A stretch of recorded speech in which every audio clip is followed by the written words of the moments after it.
Susret kraljevskog i predsjedničkog para kao i bilateralne razgovore prati naš novinar Dragan Nikolić. Dragane? Katja, dobar dan, pozdrav s Pantovčaka. Nakon 12 godina nakon što je upućen službeni poziv, kralj Harald V i kraljica Sonja u posjetu su službenom posjetu Zagrebu.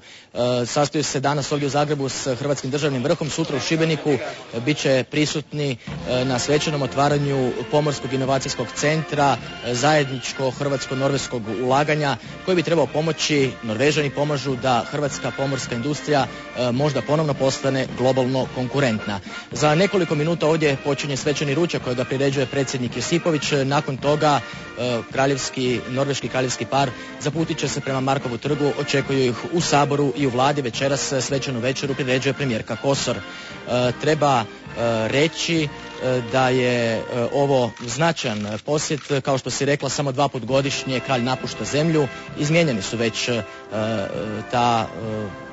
su dakle već odličja, odnosno dobio ih je norveški kralj, dakle njemu je dodijeljen velered kralja Tomislava s lentom i velikom danicom, a predsjednik Josipović dobio je veliki križ norveškog kraljevskog reda Svetog Olafa. Predlažem da poslušamo izjave koje su upravo završile.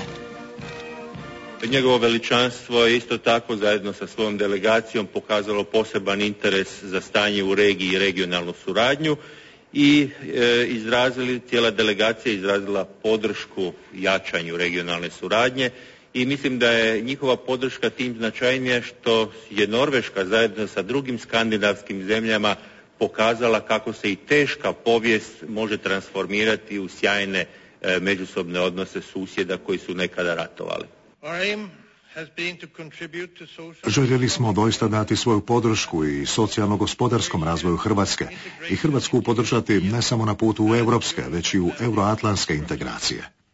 Hrvatska se posljednjih godina nevjerojatno brzo razvija i vjerujem da je to pravi poticaj i za države u regiji.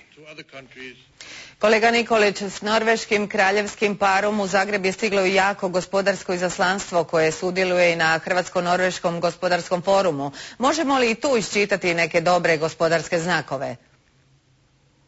Tako je, ne malo norveško gospodarsko izaslanstvo prati ovaj kraljevski posjet. Hrvatska je prošle godine uvezla dvostruko više iz Norveške, nisu to neke velike brojke, ali osim već postojećih projekata narudžbi za katamarane, primjerice za norveško uzgajališta lososa ili luksuzne glisere, otvara se mogućnost suradnje, što će biti tema i današnjeg gospodarskog foruma, u tunelogradnji, zatim na području obnovljivih izvora energije, u vojnoj industriji.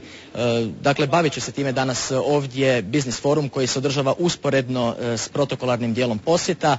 Moram reći, tijekom prošlotjednog posjeta Oslu uvjerio sam se kako je Hrvatska i u Norveškoj kao i u cijeloj Skandinaviji hit turistička destinacija. Prošle godine u Hrvatskoj je boravilo više od 100.000 norveških turista, uvedene su ove godine i dodatne avioveze niskotarifnih prijevoznika. Dakle, i turizam je jedno od mogućih područja suradnje i ulaska na vrlo zahtjevno norveško tržište.